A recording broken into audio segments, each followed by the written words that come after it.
Assalamualaikum warahmatullahi wabarakatuh. Halo, apa kabar Bapak Ibu calon guru penggerak Indonesia? Perkenalkan, saya Ibu Ida Nurhayati, calon guru penggerak Angkatan 10 dari SMK Negeri Iyah Ulumuddin Singanjuru. Izinkan saya untuk memaparkan aksi nyata saya, modul 1.4 tentang budaya positif. Berikut ini rancangan tindakan untuk aksi nyata saya. Yang pertama adalah latar belakang. Sekolah diibaratkan tanah tempat bercocok tanam, sehingga guru perlu mengusahakan agar sekolah menjadi sebuah lingkungan yang menyenangkan, aman, nyaman, dan bertumbuh, serta dapat menjaga dan melindungi setiap murid dari hal yang mengganggu perkembangan potensi murid.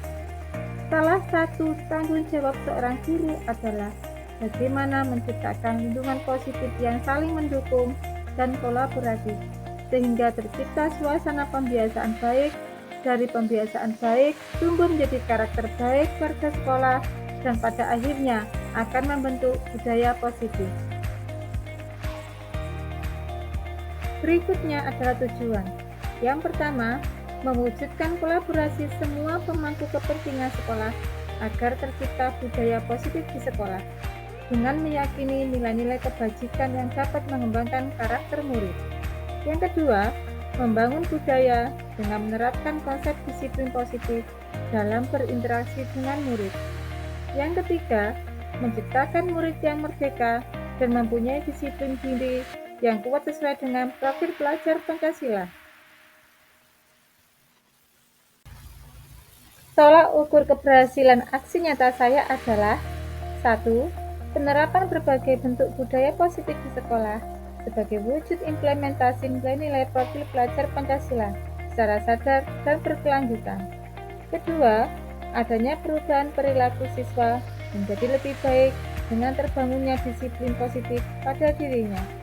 Ketiga, pelaksanaan KBM yang berpihak pada murid. Lini masa tindakan saya. Pertama, saya menghadap kepala sekolah untuk menjelaskan pentingnya penanaman budaya positif dan keyakinan kelas di sekolah, serta saya meminta izin juga untuk mendiseminasikan bersama rekan guru. Selanjutnya, saya mengumpulkan rekan guru untuk melakukan diseminasi pemahaman materi budaya positif, keyakinan kelas, dan segitiga restitusi. Berkoordinasi dan berkolaborasi dengan wali kelas untuk membuat keyakinan kelas di kelas masing-masing. Memantau, merefleksi, dan mengevaluasi keyakinan kelas yang telah dibuat. Dukungan yang saya butuhkan, di antaranya dukungan dari kepala sekolah, rekan guru, serta siswa agar rencana aksi nyata yang telah disusun dapat dilakukan dengan lancar dan menyeluruh. Saya juga meminta dukungan dari orang tua dalam menerapkan budaya positif di rumah, sarana dan prasarana untuk menumbuhkan budaya positif di sekolah. Berikut ini merupakan kegiatan diseminasi di sekolah yang telah saya lakukan mengenai pemahaman dan pengalaman budaya positif. Assalamualaikum warahmatullahi wabarakatuh. Waalaikumsalam warahmatullahi wabarakatuh. Puji syukur, alhamdulillahirobbilalamin. Pada hari ini kita bisa berkumpul di sini dalam rangka memenuhi undangan saya. Suatu kehormatan Bapak Ibu bisa hadir di sini untuk membantu saya mendengarkan tentang ketika saya berceramah menerangkan apa itu budaya positif.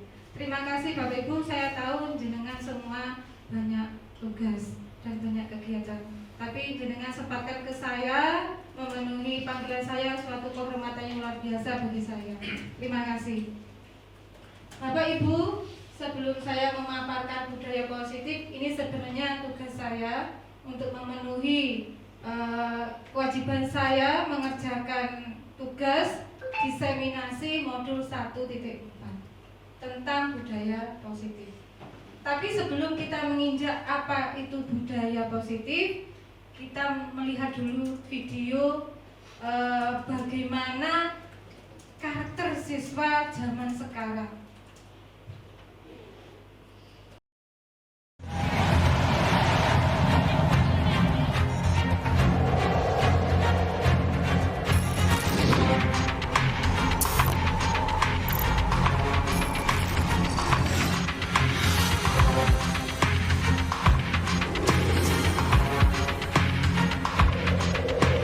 Karena jarang dikontrol, jadi saya sering pulang malam, dan ngiter-ngiter nyari musuh gitu, Kak.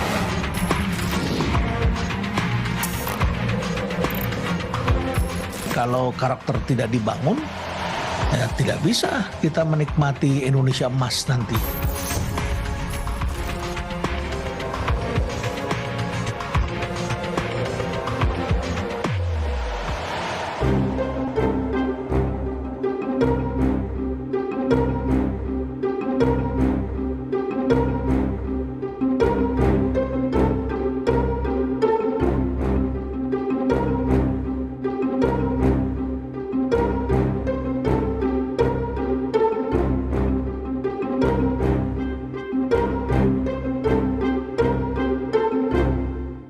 Pendidikan karakter masih dianggap remeh bagi sebagian orang, padahal pendidikan karakter menentukan integritas bangsa. Apakah pendidikan karakter sudah diterapkan secara maksimal dalam sistem pendidikan di Indonesia? Simak selengkapnya dalam program Berkas Kompas, episode spesial Bulan Pendidikan.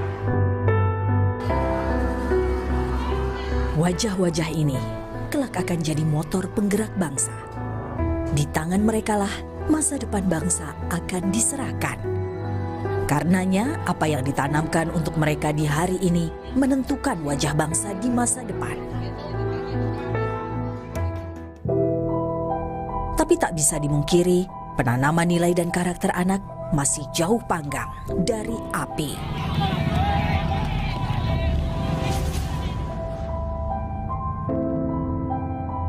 Berbagai kasus kekerasan yang dilakukan anak dan remaja jadi potret betapa nilai dan karakter baik belum mengakar pada sebagian generasi muda. Jika dibiarkan, negara akan langsa karena dikelola generasi bertabiat tak bermartabat.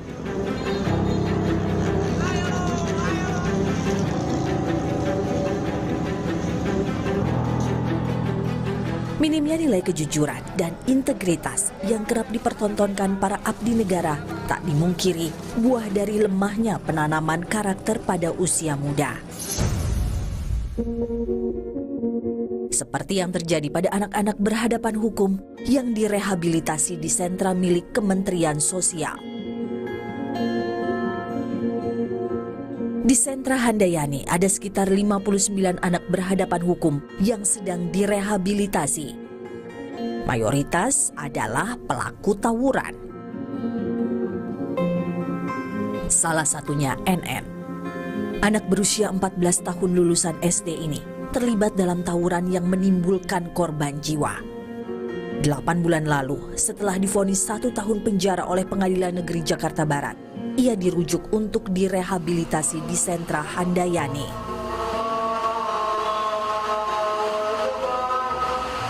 Ngapain aja tuh nongkrong sampai subuh tuh? Nongkrong, ngobrol-ngobrol, nah, Main terus game gitu ya? Main game ya, Kak. Nah, terus ntar ngiter-ngiter nyari musuh gitu, Kak. Sudah sejak usia 10 tahun, NN ikut tawuran. Ia bahkan membeli senjata tajam untuk gagah-gagahan. Kamu tahu itu dari mana? Pasti kan kamu pernah dapat informasi gitu ya soal membawa senjata tajam untuk tawuran dan lain sebagainya. Awalnya sih kenal dari teman main doang, Kak. Terus? Nah, terus saya juga coba-coba beli. Minimnya pengasuhan dari keluarga berperan besar dalam terbentuknya watak kekerasan pada diri NN. Sejak usia 7 tahun, NN tak lagi merasakan pengasuhan orang tua. Ibunya tiada, dan karena keadaan, ia harus tinggal berjauhan dengan ayahnya. Jadi kamu serasa tidak ada yang memperhatikan gitu ya? Iya, karena jarang dikontrol, jadi saya sering pulang malam. NN mengaku sekolahannya dulu mengajarkan pendidikan karakter. Namun, karena lingkungan pergaulannya buruk, ia jadi terpengaruh. Komisi Perlindungan Anak Indonesia KPAI mencatat sepanjang 2016 hingga 2022, hampir 3.000 anak berhadapan dengan hukum. Anak sebagai pelaku kekerasan seksual dan anak sebagai pelaku penganiayaan atau kekerasan fisik menempati 2 peringkat teratas.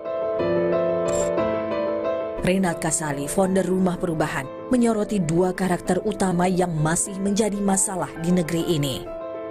Yang paling penting itu adalah integritas, kejujuran, ya, integritas, karena ini tantangan di dunia saat ini, tidak hanya di Indonesia, di dunia ketika manusia tergiur dengan segala sesuatu, itu rata-rata kelihatan orang bisa baik, tapi masalahnya tidak punya integritas. Ya. Kalau Anda kehilangan integritas, kehilangan nama baik, maka Anda akan hilang selama-lamanya.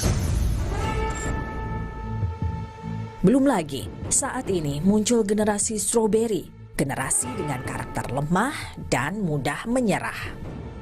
Persoalan yang kita hadapi sekarang, muncul suatu generasi yang dibesarkan dari strawberry parent. Ya. Jadi ada strawberry generation yang mengakibatkan anak-anak muda ini hanya difokuskan pada memperoleh pendidikan yang tinggi, tetapi tidak tahan banting. Strawberry itu indah, bagus, tetapi tidak kuat begitu ya. Lalu seperti apa potret pendidikan karakter di sekolah? Sudahkah sesuai dengan penguatan karakter yang diperlukan bangsa? Pendidikan karakter menurut saya tidak usah repot-repot, sudah ada pedomannya, profil pelajar Pancasila, jangan itu dianggap teori.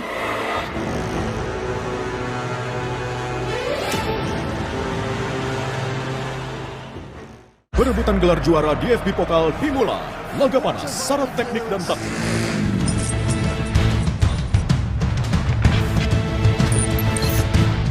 Karena jarang dikontrol, jadi saya sering pulang malam, nongkrong, ngobrol-ngobrol. Main game gitu ya? Main game ya Kak, ntar ngiter-ngiter nyari musuh gitu Kak. Kalau karakter tidak dibangun, ya tidak bisa kita menikmati Indonesia emas nanti. Ini adalah nyata, Bapak Ibu. Nyata, bukan gambaran lagi. Memang nyata ini. Seperti inilah anak bangsa zaman sekarang. Saya pernah membaca, Bapak Ibu, ada tulisan, kalau nggak salah saya pernah baca artikel, kalau menghancurkan bangsa, tidak usah repot, tidak usah ngebom, tidak usah menghancurkan gedung-gedung, atau menembaki, tidak. Cukup hancurkan akhlak para pemudanya, maka negara tersebut akan hancur sendiri. Percaya kan? Sekarang kita mengalami krisis moral. Jadi banyak budaya asing yang masuk mempengaruhi otak-otak remaja.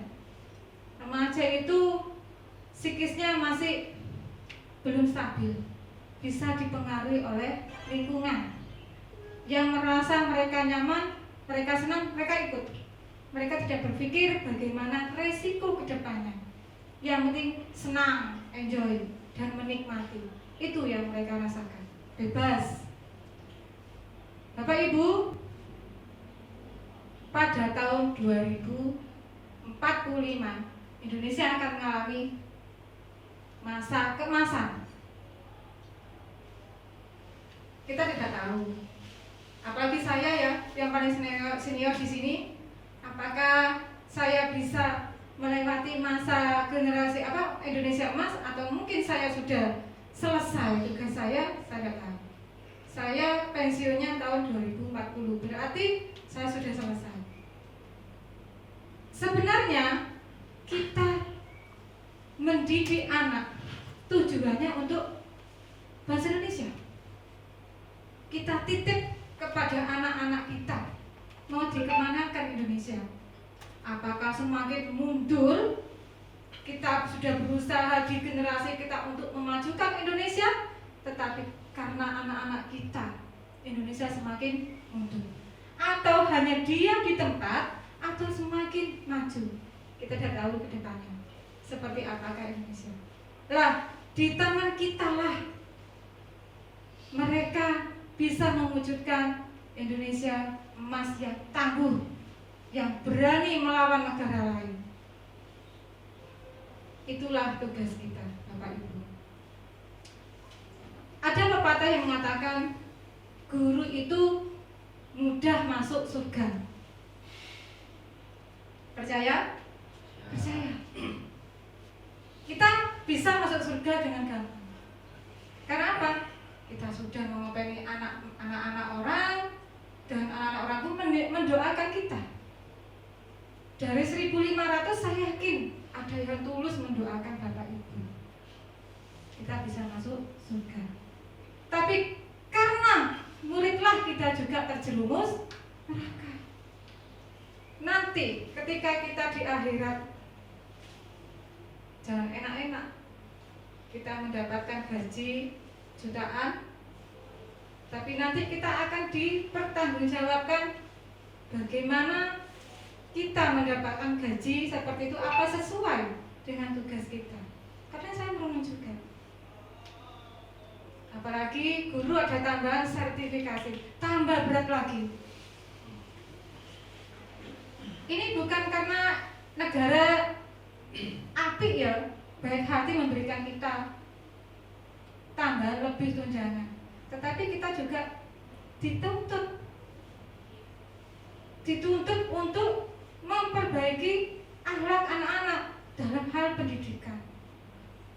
Jadi tugas kita sangat berat, Bapak Ibu. Kalau ada ngomong guru itu enak, sebetulnya kita lebih berat dari orang-orang yang bekerja di kantor, karena tugas kita dan dosa kita nanti kita tidak tahu ke depannya. Bapak Ibu, dari sinilah orang tua menitipkan kepada kita ketika awal pendaftaran diterima, kemudian kita mengundang wali murid. Saat itu orang tua menitipkan kepada kita, percaya. Saya titip kepada Bapak Ibu, percaya. Sama seperti saya menyekolahkan anak saya ke sekolah lain, saya percaya. Anak di sekolah lebih banyak waktunya daripada di rumah. Anak berangkat 6:30, sampai rumah mungkin jam 4, ada yang jam 5. Sedangkan di rumah berinteraksi dengan keluarga, kita bisa hitung. Habis maghrib, jam 9, jam 10 anak sudah tidur. Ketemu lagi orang tuanya bangun tidur, mandi, sarapan, sudah pamitan sekolah. Lebih banyak waktunya ke sekolah daripada di rumah. Jadi tugas kita, dosa kita juga lebih besar daripada orang tua. Bapak Ibu, ini ada permainan seperti tadi Pak Putra. Sebelah kita menggenggam berlian. Berlian itu paling mahal gitu. Paling mahal ya. Kalau mutiara sama berlian mahal berlian. Ya. Ibaratkan berlian ini anak kita. Kalau kita itu misalnya ditukar dengan rumah, mau enggak? Ditukar mobil yang miliaran, mau enggak? Nah, kita menganggap siswa kita sebagai anak, kita genggam. Kemudian ada yang berusaha memaksa, dipaksa untuk supaya bisa kebuka genggaman tangan ini. Karena kita percaya ini adalah nyawa kita. Anak kan nyawa deh. Kita percaya nyawa kita. Kalau saya berikan kepada orang lain, otomatis saya juga akan mati hati saya. Ya. Kita mulai ya Bapak Ibu ya. Kita permainan ya, kita mulai ya. Jadi walaupun teman kita sekuat tenaga, kita juga sekuat tenaga untuk tidak melepaskan berlian tersebut. Kita mulai ya. Sebelah gini ya. Sebelah. Yang sebelah kanan ini memegang gumpalan tisu kecil. Yang sebelah kiri berusaha untuk sebelah kanan. Yang sebelah kanan itu memegang gumpalan kecil tisu. Yang sebelah kiri berusaha membuka kepalan tangan tersebut. jenengan berpikir bahwa yang saya pegang itu adalah berlian yang sangat berharga, yaitu anak saya. Coba sekarang kita praktekkan sama-sama, nggih. Monggo. Yang sebelah kanan.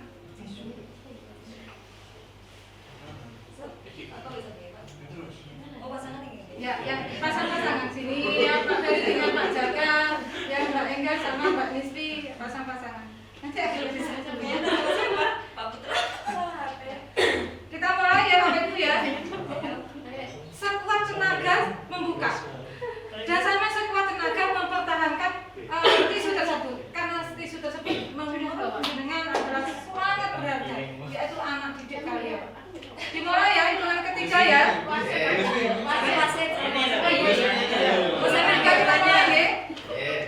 Satu, dua, tiga. Kita mulai. Silakan dibuka.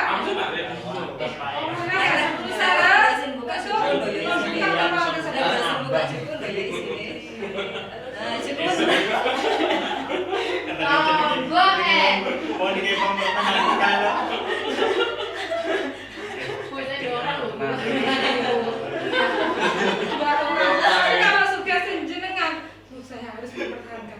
Sama kuat, walaupun 2 orang, 3 orang, 10 orang. Sama kayak Bapak Ibu. Sama ya? Ya, begitulah. Jadi walaupun itu ada yang memarahi kita, ada yang kepala kita disontok, ada yang juga kita dipukul dan sebagainya, ada yang mencaci maki kita, tapi dalam hati kita bahwa ini adalah genggaman berharga, tidak akan saya berikan ke orang lain. Apa genggaman berharga itu? Murid kita. Murid sama dengan anak kita. Walaupun itu kita ditukar dengan anak kita, ditukar dengan rumah. Pak Ferry anaknya 2. Maksudnya yang kembar, Pak Ferry misalnya yang kembar itu saya ganti dengan rumah, mau nggak? Nggak mau. Karena apa? Anak itu adalah nyawa. Jadi kalau kita menyerahkan, sama saja hati kita mati. Itulah sama dengan murid kita. Kalau kita beranggapan bahwa murid kita adalah anak kita sendiri, insya Allah kita akan ikhlas mendidik anak kita. Begitu nggih. Tapi kalau memang egois, oleh konek uang, maka seenaknya saja. Yang penting saya kerja di sini, saya dibayar, saya memberikan ilmu, umburku ngerti, enggak, terserah kamu sudah. Yang penting saya sudah melaksanakan kewajiban saya. Tidak ada di dalam hatinya prinsip bahwa siswa itu adalah anak saya. Itu nggih? Nggih. Kayak ceramah.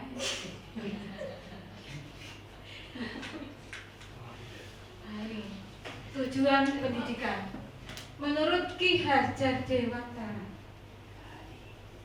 Bapak Pendidikan.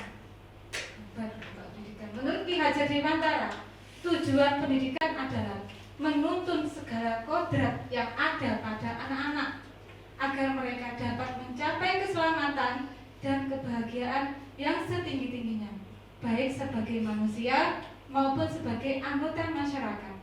Oleh sebab itu, pendidik itu hanya dapat menuntun tumbuh atau hidupnya kekuatan kodrat yang ada pada anak-anak agar dapat memperbaiki lakunya hidup dan tumbuhnya kekuatan kodrat alam. Tugas kita adalah menuntun. Kalau anak itu besarnya jadi polisi, itu harapan kita ya, polisi, dokter, DPR, presiden pun sekalipun, itu adalah rahasia Allah. Kita serahkan sudah. Kita serahkan anak-anak didik kita mau jadi apa, itu urusan Allah. Tugas kita adalah menuntun anak tersebut supaya selamat hidupnya, supaya mencapai keselamatan dan kebahagiaan hidupnya. Itu tugas kita yang mulia. Jadi Bapak Ibu, di dalam sekolah kita mempunyai tugas yang sangat berat. Maka dari itu setiap semua guru kita saling bekerja sama. Karena kita mau pengen 1.500 anak, nggak mungkin satu-satu. Kita mau pengen anak satu aja di rumah, aduh kita cerewet. Ya, kita wis cangkemnya cerewet, apalagi 1.500. Maka dari itu kita kekuatan. Ayo kita kuat, kita berkolaborasi, kita bergandeng tangan untuk menuntun anak agar hidupnya bisa selamat, bisa bahagia. Itu tugas kita. Next. Sekarang menginjak budaya positif. Budaya positif di sekolah yaitu nilai dan kebiasaan di sekolah yang berpihak pada murid agar mereka dapat berkembang menjadi pribadi yang kritis, penuh hormat, dan bertanggung jawab sesuai dengan profil pelajar Pancasila. Siapa yang mengajari budaya positif? Kita. Jadi anak kesini belum mengerti apa-apa.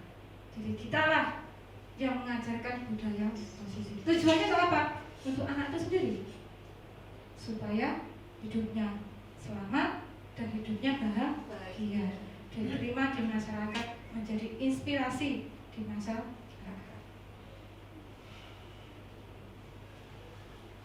Konsep utama budaya positif ada 7. Pertama, perubahan paradigma belajar, disiplin positif, kebutuhan dasar manusia, motivasi perilaku manusia, restitusi, posisi kontrol guru, keyakinan kelas, dan terakhir segitiga restitusi. Sekarang perubahan paradigma belajar. Dalam membangun budaya positif, sekolah dapat menyediakan lingkungan yang positif. Alhamdulillah SMP kita sudah ya menyediakan lingkungan yang positif, yang aman dan nyaman agar siswa mampu berpikir, bertindak, dan mencipta dengan merdeka, mandiri, dan bertanggung jawab. Disiplin sangat berkaitan dengan kontrol guru terhadap siswa. Tugas kita juga sebagai kontrol. Tidak boleh membiarkan anak, apalagi kalau mood. Kalau mood kita bagus, apalagi tambah muda, semangat, motor anak, dari depan sampai belakang. Begitu wis tengah-tengah terakhir, apa gajian tanggal 1 suwi. Males sudah. Mudah-mudahan tidak seperti itu ya kita ya. Perubahan paradigma belajar. Perubahan paradigma dari kontrol, ilusi kontrol menurut Dr. William Schweiger. Ilusi guru mengontrol murid, ilusi bahwa semua penguatan positif, efektif, dan bermanfaat, ilusi bahwa kritik dan membuat orang merasa bersalah dapat menguatkan karakter, ilusi bahwa orang dewasa memiliki hak untuk memaksa. Ini ilusi yang salah ya, ilusi orang dewasa memiliki hak untuk memaksa. Nah ini, sebelum kita menginjak disiplin, kita melihat video dulu.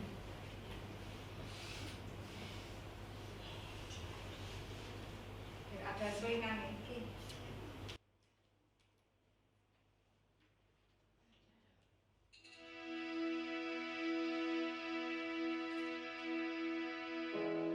Nama saya Vicky.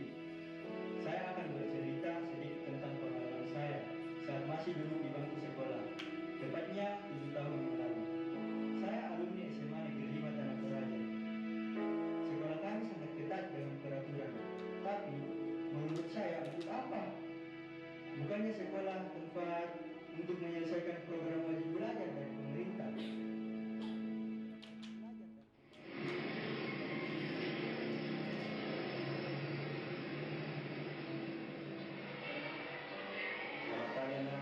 Kepala sekolah sangat disiplin. Bahkan beliau sendiri adalah orang yang sangat patuh pada peraturannya sendiri. Sebelum jam 7 pagi, beliau sudah ada di gerbang sekolah. Dan peraturan yang membosankan. Kami semua harus menggunakan sepatu dan kaos kaki yang sama. Katanya sih supaya tidak ada yang dibeda-bedakan.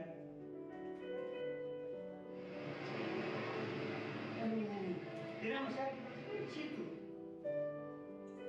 Tapi menurut saya, peraturan itu sangat konyol dan kampungan. Masa tidak pakai isi pagi, lalu baru pemilik gimana? Mahal lagi harganya. Harus pakai isi pagi hitam polos. Kampungan, Kadang saya suka nongkrong di belakang sekolah dengan teman-teman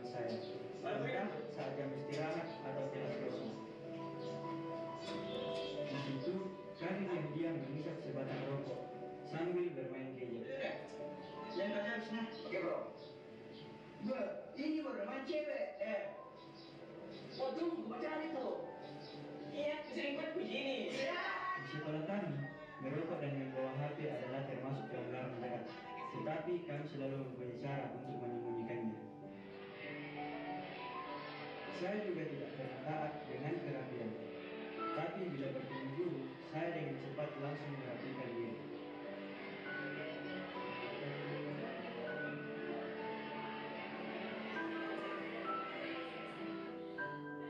Dan kalau masalah tugas, jangan tanyakan lagi.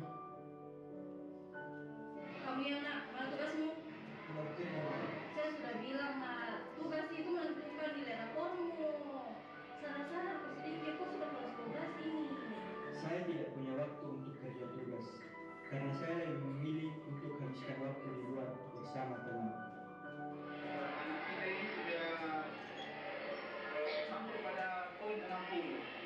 Di sekolah kami menggunakan sistem poin. Semakin bertambah poin, semakin terancam dikeluarkan dari sekolah. Ini kenapa ini banyak sekali calon batu di sini? Banyak juga banyak. Yang nangis, pagi-pagi bangun, pagi-pagi ke sekolah. Karena banyak terlambat. Yang apa itu kemana ini? Sebenarnya saya cepat bangun. Vicky! Sudah saya tunggu nih, mau bangun gitu? Hanya saja waktu saya masih tersisa untuk bermain gadget. Seperti inilah salah satu gambaran, bukan salah satu ya. Kita terkadang tidak peduli dengan anak. Itu kan tugasnya kesiswaan. Itu kan tugasnya BK. Aku sana balik kelas, ya wis lah. Sana tugasnya dia. Ngapain? Kita terkadang begitu nggih. Jadi tugas saya hanya guru, saya tidak BK, saya tidak kesiswaan, saya tidak wali kelas. Ya sudah, saya hanya memberikan ilmu saja, setelah itu selesai. Tapi ingat Bapak Ibu, di akhirat kelak kita juga akan dimintai pertanggungjawaban. Ya. Kita tidak bisa memantau satu-satu. Mereka istirahat, apa yang mereka lakukan kita tidak tahu. Jujur aja kita sama-sama ngobrol ketika kita asik memanfaatkan 15 menit berkumpul dengan teman. Kita tidak tahu sekeliling kita berbuat bagaimana. Kita cuek dengan mereka. Penuh wes, sudah istirahat, kalau madian wes, kita juga asik sendiri. Seperti itu ya, sama. Ya inilah ya, kita sebenarnya salah. Jadi ada sekolah yang ketika istirahat, gurunya tidak istirahat. Ada sekolah seperti itu, gurunya berkeliling, berinteraksi dengan siswanya. Misalnya diajak ngobrol, diajak kalau muridnya makan kita ikutan sama-sama makan bekal. Ada sekolah seperti itu ya. Jadi gurunya makan bekal, menunggu anak-anak makan bekal sama-sama. Itu sekolah yang menerapkan seperti itu ada. Tapi ada juga yang sama seperti kita. Yang penting waktu istirahat kita manfaatkan. Cuma 15 menit. Ya sudah kita manfaat. Kita tidak peduli dengan anak-anak. Bagaimana di belakang, bagaimana di kelas, bagaimana di sambutan. Dulu saya waktu mengajar di swasta pun saya juga seperti itu. Maksudnya saya tidak peduli. Yang penting kalau istirahat ya ngobrol. Kesempatan istirahat adalah saya gunakan untuk berinteraksi dengan teman-teman saya. Tapi ternyata ada di ruangan dimanfaatkan di belakang, ada yang berciuman, ada yang merokok. Kan tidak ada waktu dulu zaman dulu CCTV itu hanya dimiliki sekolah-sekolah yang besar. Seperti itulah. Jadi kita kurang awas kepada anak didik kita. Padahal sebetulnya mereka adalah tanggung jawab kita. Bapak Ibu, apa makna disiplin? Sebagian siswa tidak suka diatur. Bukan siswa saja, kita juga merasa tidak suka kalau kita diatur. Jadi kita memaknai apa itu disiplin? Berasal dari bahasa Latin disiplina yang artinya belajar. Disiplin diri membuat orang menggali potensinya menuju sebuah tujuan apa yang dia hargai. Namun dalam budaya kita Karena kata disiplin telah berubah menjadi sesuatu yang dilakukan seseorang pada orang lain untuk mendapatkan kepatuhan. Jadi disiplin itu harus patuh. Istilahnya begitu ya. Pokoknya aku nganu peraturan, kamu harus patuh. Itu namanya disiplin. Intinya begitu nggih. Nah, sebagian murid tidak suka diatur. Jangankan murid, kita juga tidak suka disiplin. Karena apa? Kita sudah nyaman, anak-anak sudah nyaman dengan zona yang nyaman. Maka menurut mereka disiplin itu adalah apa ya? Melarang mereka kesukaan mereka. Itu kata disiplin. Disiplin adalah kemampuan memerintah diri sendiri dalam mengontrol dan menguasai diri untuk memilih tindakan yang mengacu pada nilai-nilai yang kita hargai dengan penuh tanggung jawab tanpa terperintah orang lain. Nilai-nilai yang kita hargai adalah nilai kebajikan, sifat positif manusia yang merupakan tujuan mulia yang ingin dicapai setiap individu, yaitu nilai-nilai dalam profil pelajar Pancasila. Lanjut, kebutuhan dasar manusia. Ada 5 kebutuhan dasar manusia, yaitu cinta kasih diterima, penguasaan, kebebasan, kesenangan, survival. Setiap kita berbeda kebutuhan dasarnya. Mungkin Bu Nurul kebutuhan dasar yang paling menonjol, Bu Nurul masih muda. Yang paling menonjol mungkin Bu Nurul cinta kasih dan diterima. Mungkin Pak Devi kesenangan, lebih membutuhkan kebutuhan dasar kesenangan. Atau mungkin Pak Iwan kebebasan, membutuhkan kebebasan yang lebih besar kebutuhannya. Jadi setiap orang berbeda-beda, termasuk dengan siswa. Siswa mempunyai kebutuhan yang berbeda-beda, Bapak Ibu. Dari mana kita tahu? Kita harus mendekat. Kalau tidak kita mendekat, kita tidak tahu. Tidak tahu apa? Ini ada kasus. Contoh, Ibu Ria, guru kelas 6 di SD Permai, sedang bingung menghadapi ulang salah satu murid di kelas bernama Agus. Beberapa anak telah datang dan mengeluhkan Agus yang seringkali meminta bekal makan siang mereka dengan paksa. Jadi Agus ini meminta bekal pada temannya tapi memaksa. Jika Anda menghadapi situasi seperti Bu Ria, apa yang akan Anda lakukan? Coba siapa yang bisa mengutarakan pemikirannya? Jika sebagai Bu Ria, sampean di kelas melihat ada siswa kok minta tapi memaksa merebut bekal temannya. Sebagai guru, apa yang kita lakukan? Mungkin barangkali ada yang berpendapat, monggo yang berpendapat. Bu Niswi mungkin? Bu Niswi. Atau Bu Nurul, monggo.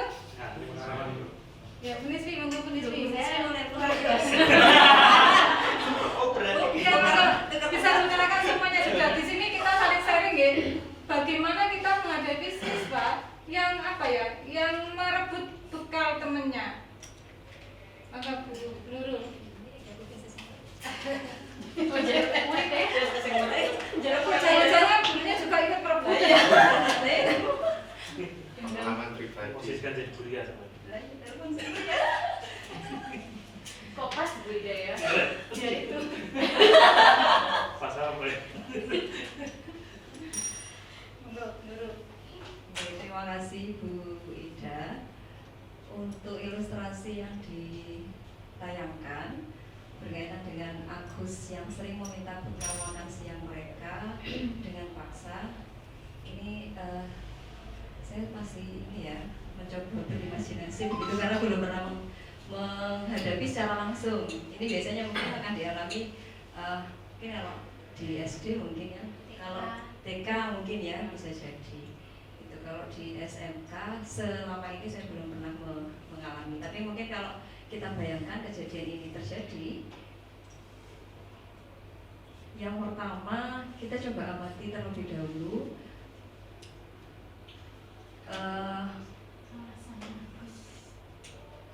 bekalnya dulu. Bekal yang sering direbut oleh Agus ini yang seperti apa?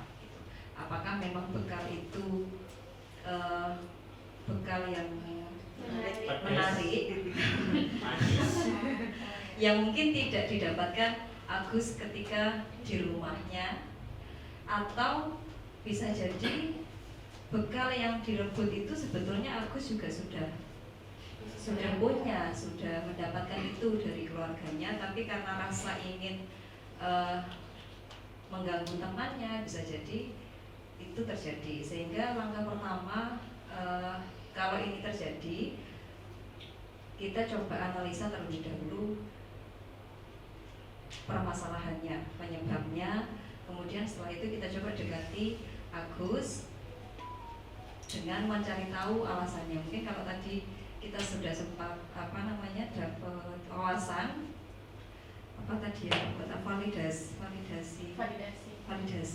validasi gitu.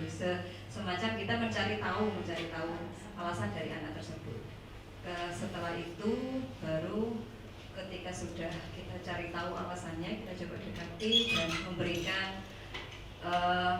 wawasan, memberikan nasihat dengan cara kita bisa berikan wawasan itu secara langsung, atau kita coba stimulus Agus untuk seharusnya bertindaknya seperti apa. Dan kemudian teman yang merasa menjadi korban ini kita juga bekali untuk bisa kita coba, kalau memang alasannya Agus ini ternyata karena memang Agus tidak mendapatkan itu dari temannya, kita coba tanamkan juga rasa berbagi kepada teman-temannya. Saya rasa itu kalau dari saya. Terima kasih Bu Ida. Tepuk tangan untuk Bu Nurul. Bagus sekali pemaparannya. Ya, saya belum pernah menemukan anak yang merebut bekal di sini. Ya wes kita ganti malak gitu. Anak malak gitu. Ya, sebetulnya anak nakal itu adalah ungkapan ekspresi dirinya. Ada kebutuhan dasar yang tidak terpenuhi dalam dirinya. Mungkin Agus ini kebutuhan dasar ini yang tidak terpenuhi. Agus lapar dan orang tuanya tidak membawakan bekal makan siang, maka Agus merebut. Atau bisa jadi teman Agus jadi perhatikan Agus, dia senang kalau diperhatikan sama temannya. Atau bisa jadi dia merasa hebat karena temannya jadi takut dan menuruti keinginannya. Dia penguasaan. Atau bisa jadi Agus merasa bosan dengan bekal yang dibawakan orang tuanya karena selalu bekal yang itu saja. Dia ini yang lain, kebebasan. Atau bisa jadi Agus hanya iseng. Sebenarnya saya tidak apa, hanya iseng saja. Dia menikmati ekspresi wajah temannya yang kesal. Dia membutuhkan kebutuhan dasar kesenangan. Jadi kita tidak tahu apa kebutuhan dasar Agus yang meluapkan ekspresinya. Dari mana kita tahu? Ya kita mendekat. Sebetulnya kamu kenapa boleh kok berubah begini? Kita dekati, jangan Agus, kamu tulis anu itu namanya mencuri, tidak boleh begitu. Ya. Jadi kita panggil, kita selidiki. Kenapa Agus? Bisa juga kita kalau misalnya Agus itu tidak membawa bekal, kita datang ke orang tuanya. Kenapa orang tuanya tidak membawakan bekal? Atau mungkin orang tuanya sudah meninggal, ikut sama neneknya sudah tua dan sakit-sakitan, atau mungkin ekonomi. Jadi kalau permasalahan seperti itu, kita solusinya gimana? Kita berkolaborasi dengan sekolah. Barangkali ada pemecahan masalah. Itu nggih? Ayo video lagi. Sekarang kita menginjak hukuman dan konsekuensi. Sebelum kita memahami hukuman, kita lihat dulu. Ibu sudah pernah bilang kan sama kalian semua, kalau ibu sengaja mengambil jam pertama untuk mata pelajarannya ibu, untuk melatih kalian disiplin. Kalian tahu kan peraturannya ibu? Kalau ibu tidak akan mulai pelajaran kalau masih ada yang terlambat. Kalian tidak apa? Dan ibu dengar kan?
Kira-kira ada yang tahu kemana Kaila? Mungkin hari ini tidak masuk Ibu, karena takut dikasih surat ke orang tuanya.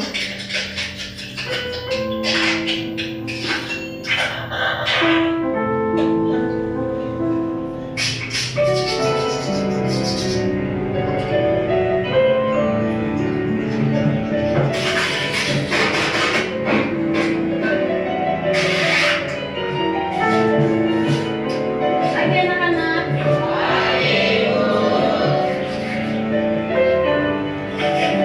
Masuk kok Kaila. Udah terlalu nunggu lagi. Kaila ke depan kok. Kenapa Bu? Berdiri Bu. Hari ini saya kan gak terlambat tuh, nanti kan siswa semua. Kok gak masuk kok kemana? Sekarang jelaskan dulu kepada kita semua di sini kenapa kau selalu terlambat dan malam kemarin kau nggak masuk. Kaila, jelaskan kok. Jangan kok. Kaila. Maafkan tak teman-teman, karena gara-gara saya, kalian semua gak belajar. Hari pertama, saya terlambat karena mamaku yang berdarah.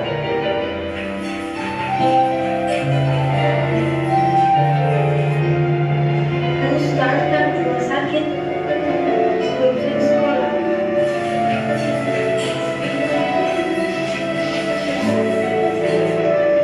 Hari kedua, saya terlambat ke sekolah karena harus ke rumah sakit sewaktu makan dengan mamaku dan saya di sekolah. Hari ketiga kemarin, saya nggak masuk sekolah.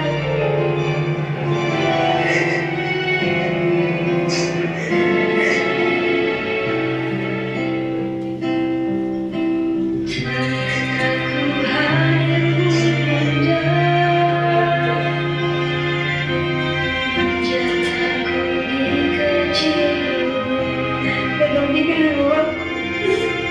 Apakah tergetar hatimu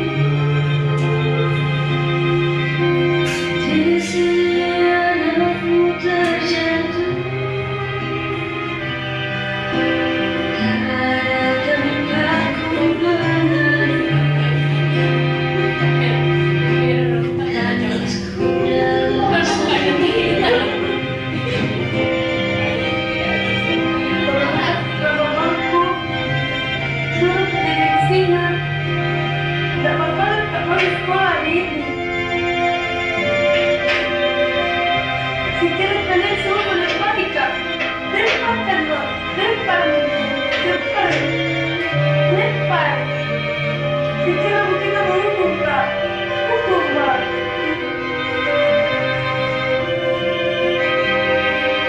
Apakah tergetar hatimu di sini? Kalau kita lihat sendiri pasti meneteskan air mata. Saya kemarin lihat sendiri terasa saya meneteskan air mata karena kita teringat sama Allah. Bapak Ibu, sebetulnya siswa yang istimewa, siswa yang seperti ini, bukan siswa yang medalinya banyak, pialanya banyak, sertifikatnya banyak, semuanya sampai lemarinya kebek dengan piala. Tidak seperti itu. Tapi siswa istimewa seperti ini. Kita mengharapkan siswa anak-anak kita seperti ini. Sebagai guru, ini ada tadi sebagai guru ya. Janganlah kita mentang-mentang kita guru. Guru itu benar. Terkadang orang beranggapan guru itu benar, siswa itu salah. Maka dari itu kamu harus nurut sama saya. Maka dari itu kamu harus patuh dengan saya. Itu guru yang egois. Ya, sebisa mungkin jangankan siswa, anak kita diperlakukan oleh guru lain seperti ini, kita tidak terima. Apalagi orang lain. Kalau seandainya kita menghukum anak kita tidak tahu apa salahnya, orang tua mau lihat anaknya pasti seperti itu ya, karena memang anak itu adalah separuhnya lagi itu. Bapak Ibu, tadi ada cuplikan sedikit tentang hukuman. sebisa mungkin kita menghindari tentang hubungan. Ini ada kasus, Iva kurang menguasai pelajaran matematika, sehingga pada saat pelajaran tersebut berlangsung, dia lebih banyak berdiam diri atau menggambar di buku pelajarannya. Pada saat guru matematikanya Pak Seno menanyakan pertanyaan, Iva selalu gugup dan tak sengaja menjatuhkan tasnya dari kursi. Pun tertawa melihat perilaku Iva yang bicara gagap dan terkejut tersebut, tergagap dan malu luar biasa, dan malahan minta Iva untuk maju ke depan dan berdiri di depan kelas sambil menunjuk hidungnya karena tidak bisa menjawab pertanyaan Pak Sen. Kelas semakin gaduh dan anak-anak pun tertawa melihat Iva di depan kelas memegang ujung hidungnya. Ini gambarannya ya. Mudah-mudahan kita tidak melakukan seperti ini ya. Kadang kita, ayo maju, berdiri. Nah, kemudian teman-teman menertawakannya. Biasanya kalau anak cowok itu perasaannya malunya tidak seberapa ketimbang anak cewek. Kalau anak cewek seumur hidup kejadian itu teringat terus. Mungkin bisa jadi dendam di dalam hati karena diperlakukan guru perlakuan yang tidak pantas, apalagi di depan teman-teman. Apakah Anda setuju dengan tindakan Pak Seno? Tidak.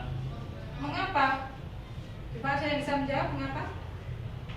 Karena Pak Seno tidak mengetahui dulu, tidak mengetahui kenapa Iva bersikap seperti itu. Menurut Anda, tindakan Pak Seno terhadap Iva adalah sebuah hukuman atau konsekuensi? Hukuman.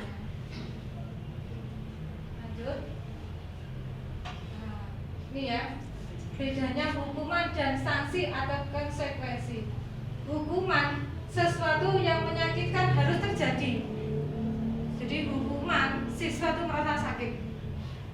Tidak hanya sakit Bapak Ibu, bisa juga jadi dendam. Dan perlakuan Bapak Ibu selalu diingat sampai seumur hidup. Bayangkan. Makanya kenapa saya tadi ngomong bisa jadi kita bisa terseret masuk neraka karena doanya dari murid tersebut. Dan bisa juga kalau kita memperlakukan murid kita dengan baik, kita diseret ke surga. Kita tidak tahu 1500 ini nama kita tercantum sehingga kita masuk surga. Amin ya Robbal alamin. Ya, sekarang konsekuensi, sesuatu harus terjadi. Sedangkan restitusi merupakan pilihan. Murid anak akan tersakiti, hukuman anak pasti tersakiti, pasti merasa tidak nyaman dan tidak suka. Sedangkan konsekuensi, murid dibuat tidak nyaman. Restitusi, murid mendapatkan penguatan dalam dirinya. Karena apa? Karena gurunya tidak selalu menyalahkan dirinya. Kemudian murid atau anak membenci peraturan jelas. Kalau hukuman pasti anak membenci peraturan. Konsekuensi, murid atau anak menghormati peraturan. Sedangkan restitusi, murid anak akan menghormati dirinya dan orang lain. Itu bedanya hukuman dan konsekuensi serta restitusi. Lanjut. Teori motivasi perilaku manusia. Untuk menghindari ketidaknyamanan hukuman, apa yang akan terjadi apabila saya tidak melakukannya? Ini adalah motivasi eksternal. Bapak Ibu paham nggih motivasi eksternal nggih? Untuk mendapatkan imbalan dari orang lain, institusi, apa yang akan saya dapatkan apabila saya melakukannya adalah motivasi eksternal juga. Untuk menghargai diri sendiri, saya akan menjadi orang yang seperti apa bila saya melakukannya, motivasi intrinsik, yaitu motivasi yang ada dalam diri, tujuan, disiplin. Lanjut. Nah, ini coba siapa yang bisa?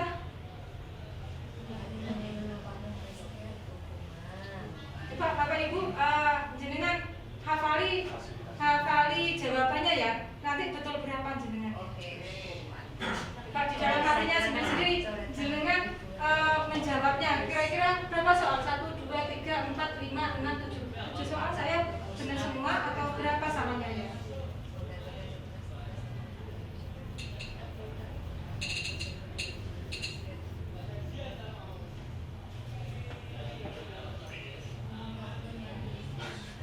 Sambung, ingat dia jawabannya G? Jawabannya ingat G? Kita coba sama-sama jawabannya. Lari mengelilingi lapangan basket 2 kali karena terlambat hadir di sekolah adalah membersihkan coretan yang dibuatnya di meja tulis. Murid diminta push up 15 kali karena tidak menggunakan masker. Menggantikan kertas tugas teman yang telah dicoret-coret. Berjemur di lapangan basket pukul 12 siang. 12 siang bayangkan. Karena mengobrol dengan teman. Murid diminta bertelanjang kaki sepanjang hari karena tidak menggunakan sepatu warna hitam sesuai peraturan sekolah. Berdiri di depan kelas sambil mengangkat kaki satu karena tidak bisa menjawab pertanyaan adalah Pak Iwan betul berapa? Sudah memahami ya. Ya lanjut. Nah ini posisi kontrol guru. Ada 5 posisi kontrol guru. Sebagai penghukum, pembuat merasa bersalah, sebagai teman, pemantau, dan sebagai manajer. Kira-kira saya di posisi mana ya? Apa semuanya ya? Ya. Kalau tanggal muda bisa jadi teman, pemantau, manajer. Tapi kalau mendekati tanggal tua,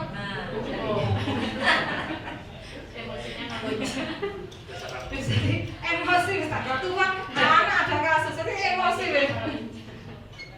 Sudah deh. Ini posisi kontrol guru. Pernyataan.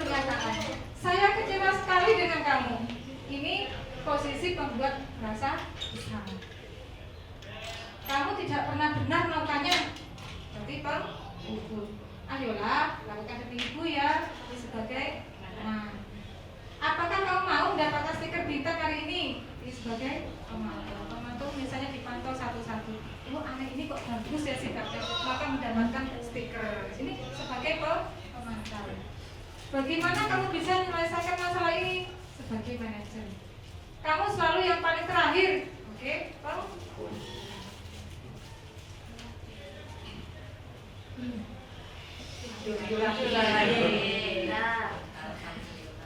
senang kan kalau di video ini? Iya, Bu.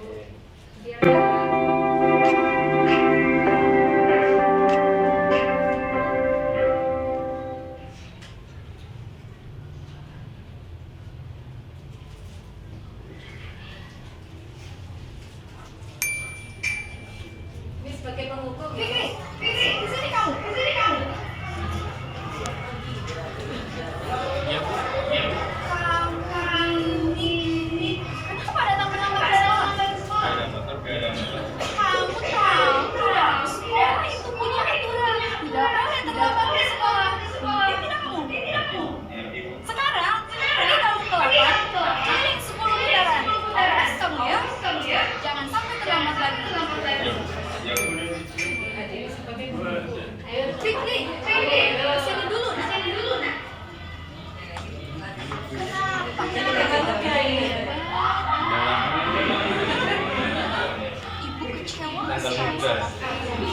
Kelakuan Fikri pagi hari ini terkesan membuat aku bisa Fikri.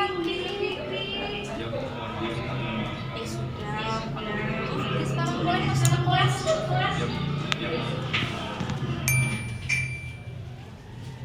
Fikri, dulu Fikri.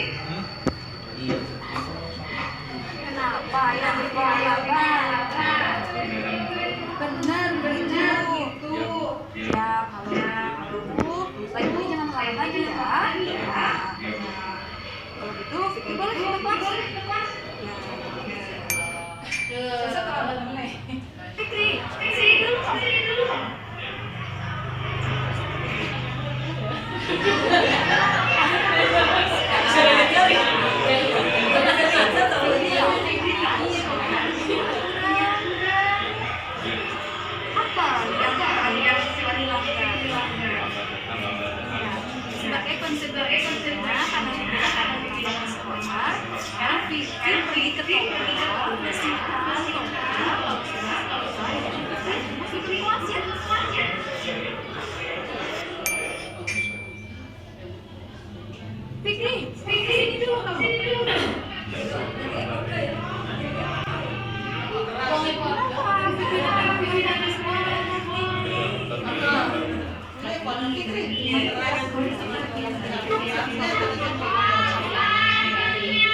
kemampuan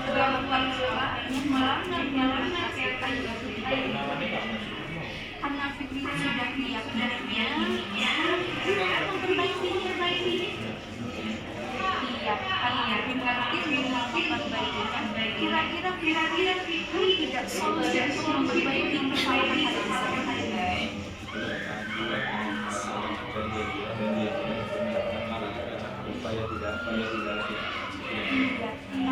Sudah tahu dari solusi pelanggaran ini menyelesaikan sistem dengan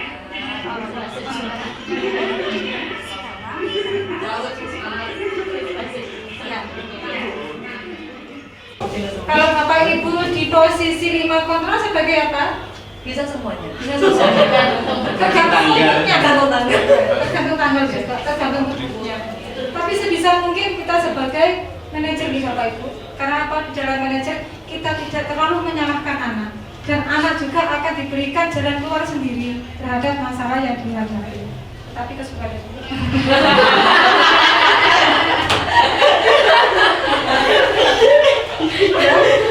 Sebisa mungkin kita sebagai manajer. Berbeda sekolah di akademi Bapak Ibu. Kalau di akademi memang tuntutan. Yang terlambat tidak mau tahu, sudah karena memang tuntutan. Kalau akademi itu terlambat, maka militer ya. Ini sebagai apa ya? Iya, sekolah militer kan tidak ada kata terlambat, walaupun alasannya bajunya tidak ada atau sepatunya hilang, itu tidak bisa. Tapi sekolah kita, sekolah tidak militer. Kalau sekolah tidak militer, setidaknya kita memahami dulu, kita pahami dulu kenapa itu melakukan seperti itu, kita pahami dulu. Nanti kita sama-sama mencarikan solusi.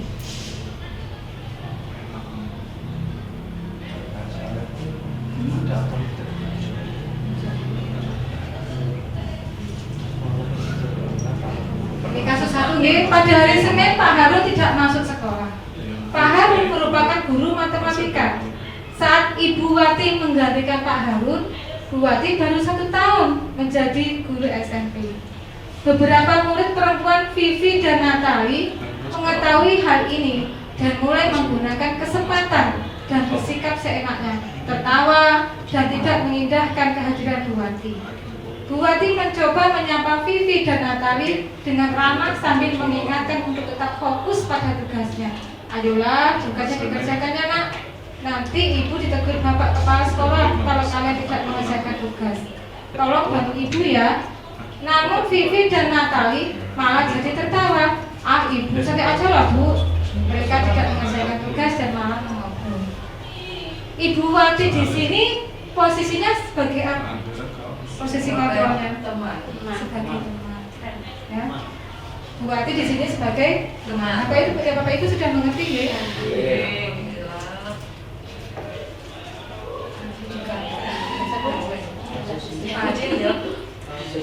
Kasusnya sama. Ini posisi kontrol guru. Sebagai penghukum, kalau guru berbuat mesti menghadik, menunjuk-nunjuk kamu ini, menunjuk-nunjuk menyakiti, menyindir dan sebagainya. Pembuat merasa bersalah berceramah dulu. Kalau merasa bersalah berceramah dulu supaya anak itu sadar, sehingga anak itu merasa iya ya karena saya. Akhirnya apa? Merasa dirinya yang bersalah. Ini kita hindari ya. Seumur hidup malah anak itu akan berpikir gara-gara saya. Dan itu ingat-ingat. Betul Bapak Ibu. Itu ingat-ingat karena merasa gurunya menyalahkan dan itu adalah kesalahan saya, diingat-ingat. Teman membuatkan alasan-alasan untuk muridnya. Pemantau menghitung dan mengukur, tadi dijelaskan sama Pak Putra G. Sebagai manajer mengajukan pertanyaan. Guru berkata, kalau kamu tidak melakukannya, awas ya, rasakan. Ini sebagai guru. Kemudian merasa bersalah, kamu sudah tahu kan, ibu lelah sekali mengatakannya. Ibu sampai stres, ini merasa bersalah. Oh, berarti anaknya juga merasa bersalah. Aduh, gara-gara saya merasa bersalah dan tidak percaya diri. Ayolah, lakukan demi ibu ya. Masa kamu tidak mau? Ibu kan pernah bantu kamu. Nah, ini merasa posisi kontrol benar. Sebagai pemantau, apa peraturannya? Dan manajer, apa yang kita yakini, apa yang bisa kau kerjakan untuk memperbaiki masalah ini. Di sini sebagai manajer, anak berusaha untuk memecahkan masalahnya. Sekarang dampaknya pada anak mengulang kesalahan. Kalau anak itu semakin dihukum, semakin memberat. Apalagi anak SMA sudah besar, SMA sudah besar. Kalau anak itu semakin dihukum, semakin melawan. Berbeda dengan anak kecil ya. Kalau anak kita semakin dihukum, semakin melawan. Pembuat rasa bersalah, anak merasa rendah diri, minder, gara-gara saya itu. Masa rendah diri lah. Dan ini akan terjadi seumur hidup, bahwa dia akan takut terus kalau melakukan suatu kesalahan. Teman lemah, tidak mandiri, tergantung pada orang. Jadi tidak punya keberanian, selalu lemah dan tergantung sama orang lain. Pemantau menitik beratkan pada sanksi atau hadiah untuk dirinya. Sedangkan manajer, anak tersebut bisa mengevaluasi diri, bagaimana cara memperbaiki diri. Ini posisi kontrol diri. Keyakinan kelas. Apa bedanya keyakinan kelas dengan peraturan? Siapa yang bisa? Kalau peraturan gimana Pak? Mau ditulis? Mau ditulis? Kalau peraturan tertulis, kalau keyakinan kelas tidak tertulis. Itu kesepakatan. Beda tipis gitu dengan peraturan dengan keyakinan kelas. Kalau peraturan itu yang buat anak-anak tidak ikut, dan anak-anak harus mau tidak mau harus patuh. Itu peraturan. Kalau keyakinan kelas dibuat bersama dan kita jalani bersama-sama, tidak ada paksaan. Itu keyakinan kelas. Keyakinan kelas adalah nilai-nilai kebajikan atau prinsip-prinsip universal yang disepakati bersama secara universal, lepas dari perbedaan agama, suku, negara, dan bahasa. Menurut Basen, suatu keyakinan akan lebih memotivasi seseorang dari dalam prinsipnya. Seseorang akan lebih bersemangat untuk menjalankan keyakinannya daripada hanya sekedar mengikuti. Ini keyakinan kelas dibuat bersama-sama dan tidak ada paksaan. Kita sepakati bersama. Berbeda dengan peraturan yang sifatnya harus dipatuhi dan ada sanksi. Nah, budaya positif. Ini saling berkaitan Bapak Ibu.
masuk Nadia.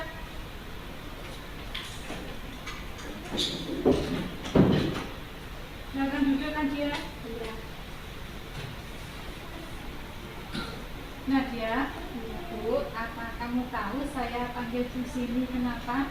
Enggak tahu Bu, ada apa ya Bu? Saya sebagai wali kelas kamu, saya dapat laporan. Katanya kamu habis berkelahi dengan Mita. Apa benar? Betul Bu. Terus saya tidak memihak siapa yang benar atau siapa yang salah. Karena saya sebagai wali kelas kamu, maka saya akan cari solusinya terhadap permasalahan kamu. Begitu ya Nadia? Iya Bu. Nah, kamu marah-marah sama Mita, pasti kamu punya alasan. Coba ceritakan kenapa kamu marah-marah. Jadi ceritanya itu kemarin minggu lalu itu ada praktek masak Bu. Cuman kami kan sudah membagi semua bahan-bahannya, tapi Mita itu nggak mau bawa.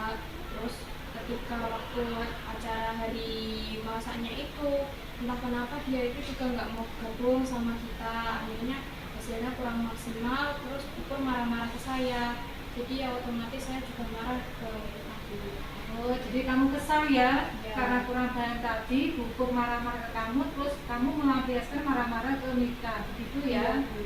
Coba Nadia, tindakan kamu memarahi Mita, apakah sudah sesuai dengan kesepakatan keyakinan kelas? Tidak Bu. Nah, lantas keyakinan kelas apa yang sudah kamu langgar? Saya melanggar itu saling menghargai dan menghormati anak teman. Iya, betul. Kita harus menghormati orang lain supaya orang lain menghormati kita juga. Gitu ya Nadia? Iya Bu. Iya. Kamu sudah tahu salahmu seperti itu ya? Iya. Jadi saya tidak menyalahkan kamu, saya tidak juga menyalahkan Mita. Kita tengah-tengah ya, kita mencari solusi. Nadia, setelah ini apa yang kamu lakukan? Saya akan minta maaf sama Mita Bu, dan juga teman-teman lain yang mungkin terganggu dengan pertengkaran kami. Bagus, saya tahu kamu anak yang bertanggung jawab. Jadi setelah dari sini kamu harus meminta maaf kepada Mita dan juga teman-teman kamu yang sudah terganggu. Kalau misalnya itu kamu membutuhkan Pupur, kamu lebih baik ngomong ke Pupur karena Pupur adalah guru produktif kamu.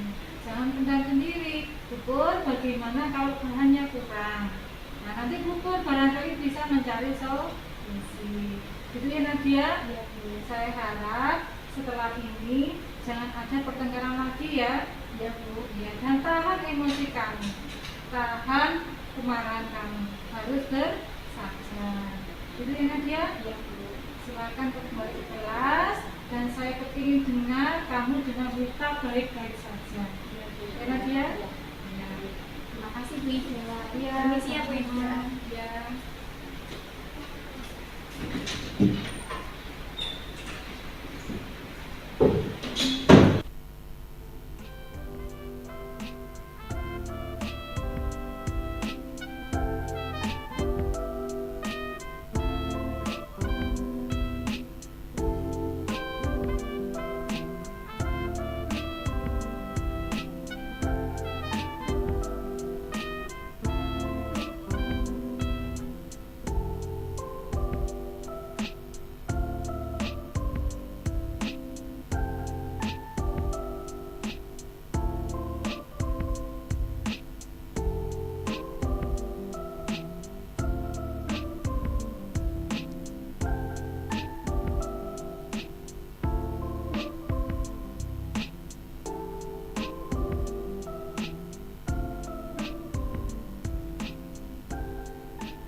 Assalamualaikum warahmatullahi wabarakatuh.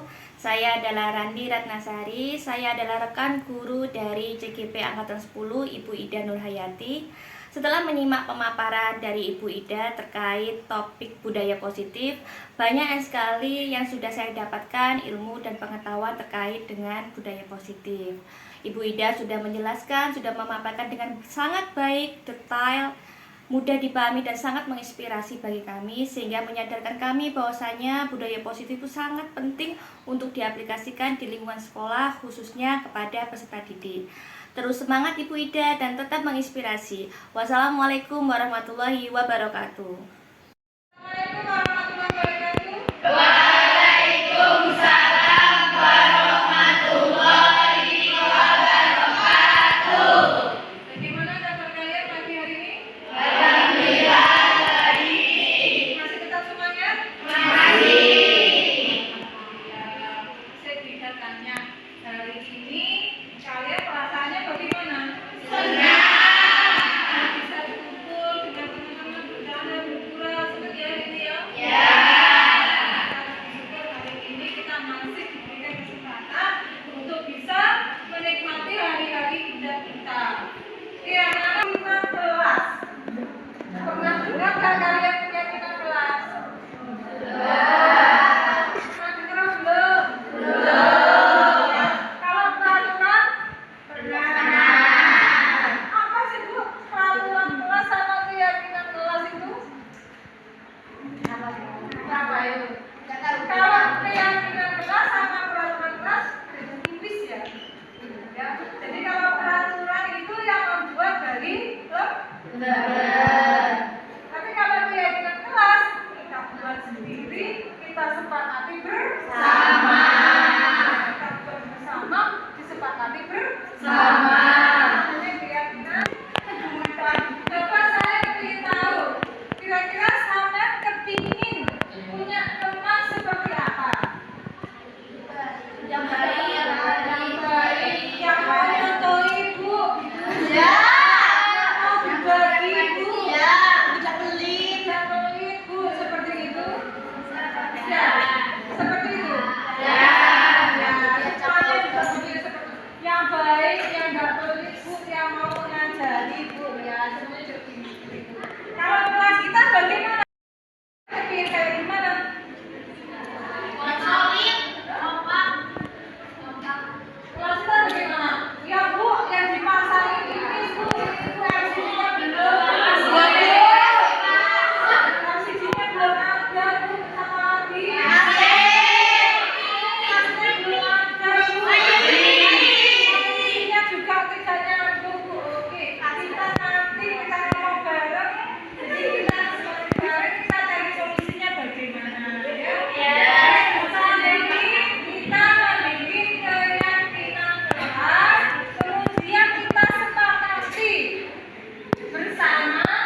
Saudara berperan Bubun adalah satu aktor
Bông đi, chụp cũng phải giúp gì đó.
sudah dikasih jadwal piket ya? Sudah dikasih jadwal piket dulu ya?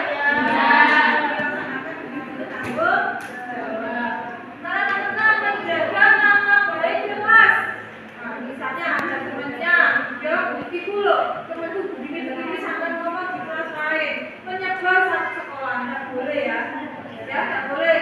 Kenapa? Karena temanmu adalah saudaramu, ya. Next, fokus pelajaran, jangan membuka HP dalam kelas, kecuali kalau teman gurunya disuruh, ayo anak buka di Google baru. Kalau gurunya tidak menyuruh, kalian membuka HP, fokus pada belajar. Lagi, saling menghormati teman. Saling menghormati, saling menghargai teman, itu penting, ya. Kenapa?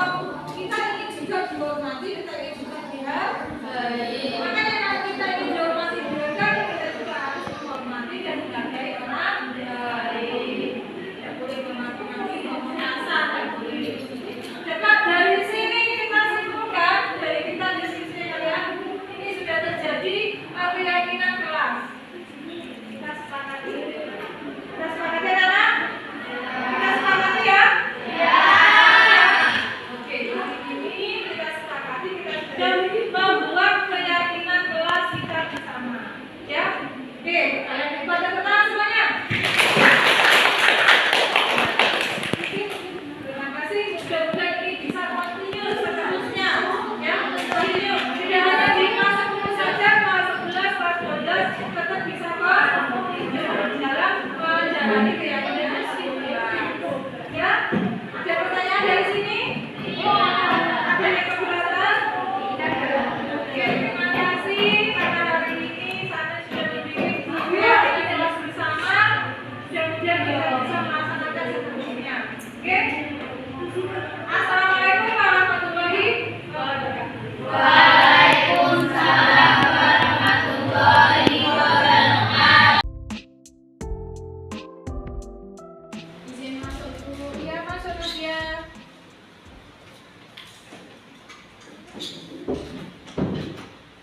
Silakan duduk Nadia. Nadia, Bu, apa kamu tahu saya panggil di sini kenapa? Enggak tahu Bu, ada apa ya Bu? Saya sebagai wali kelas kamu, saya dapat laporan. Katanya kamu habis berkelahi dengan Mita. Apa benar? Betul Bu. Terus saya tidak memihak siapa yang benar atau siapa yang salah. Karena saya sebagai wali kelas kamu, maka saya akan cari solusinya terhadap permasalahan kamu. Begitu ya Nadia? Iya Bu. Nah, kamu marah-marah sama Mita, pasti kamu punya alasan. Coba ceritakan kenapa kamu marah-marah. Jadi ceritanya itu kemarin minggu lalu itu ada praktek masak Bu. Cuman kami kan sudah membagi semua bahan-bahannya, tapi Mita itu tidak mau bawa. Terus ketika waktu acara hari masaknya itu, entah kenapa dia itu juga nggak mau gabung sama kita. Akhirnya hasilnya kurang maksimal, terus Bukur marah-marah ke saya. Jadi ya otomatis saya juga marah ke Mita. Oh, jadi kamu kesal ya? Karena kurang bahan tadi, Bukur marah-marah ke kamu, terus kamu melampiaskan marah-marah ke Mita, begitu ya? Coba Nadia, tindakan kamu memarahi Mita, apakah sudah sesuai dengan kesepakatan keyakinan kelas? Tidak Bu. Nah, lantas keyakinan kelas apa yang sudah kamu langgar? Saya melanggar itu saling menghargai dan menghormati teman. Iya, betul. Kita harus menghormati orang lain supaya orang lain menghormati kita juga. Gitu ya Nadia? Iya Bu. Iya. Kamu sudah tahu salahmu seperti itu ya? Iya. Jadi saya tidak menyalahkan kamu, saya tidak juga menyalahkan Mita. Kita tengah-tengah ya, kita mencari solusi. Nadia, setelah ini apa yang kamu lakukan? Saya akan minta maaf sama Mita dan juga teman-teman lain yang berkaitan dengan perkara kami. Bagus, saya tahu kamu anak yang bertanggung jawab. Jadi setelah dari sini kamu harus meminta maaf kepada Mita dan juga teman-teman kamu yang sudah terganggu. Kalau misalnya itu kamu membutuhkan bubur, kamu lebih baik ngomong ke bubur, karena bubur adalah guru produktif kamu. Jangan pendam sendiri, bubur bagaimana kalau bahannya kurang. Nah, nanti bubur barangkali bisa mencari solusi. Gitu ya Nadia? Ya Bu. Saya harap setelah ini jangan ada pertengkaran lagi ya. Ya Bu. Ya, dan tahan emosi kamu, tahan kemarahan kamu, harus bersabar. Gitu ya Nadia? Ya Bu. Silakan kembali ke kelas dan saya ingin dengar kamu dengan kita baik-baik saja.